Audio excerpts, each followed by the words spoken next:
It's affect our defense, and they got a lot of leak outs and easy ones in transition. How would you explain the extreme difference from Miami to tonight, and how do you guys go about making sure that it doesn't linger and you just move on from tonight? Just have short-term memory. There's nothing we could do to change it, essentially. And, take it on the chin. We didn't play well. They deserved to win, and get ready for Monday.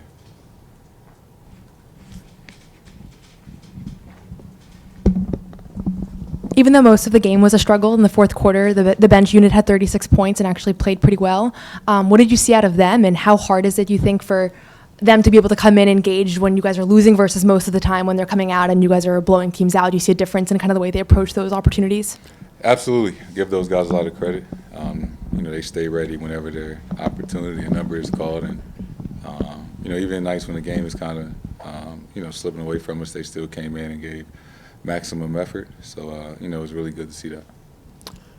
Jayson, Joe's talked a lot about attacking switching this year. You guys have made progress with that, especially after that Warriors loss. What were they doing defensively that kind of stalled some of the passing and ways you've attacked switching before? They got some really good defenders over there, so it's not as obvious on who to attack. But, I think the answer is just to continue to move and play with pace and, attack and, draw help and kick it to open guy. They were good at disrupting passing lanes, just kind of throwing. Joe said they really threw off your timing moving the ball. So when the defense has a feel for how you guys are trying to move it, how do you try to counter that and get a feel throughout the game of how to time the offense? Yeah, I think we just can't be predictable. You have to be decisive, right, and try to manipulate, the defense. They have schemes. They're well coached. They got good players over there. So, you gotta throw counter punches at them. And make adjustments throughout the game. Jayson, you had that moment, you got an ovation from the fans when they said on the Jumbotron that you were named to the All-Star team. Can you talk about that moment and what that relationship with the Garden crowd feels like?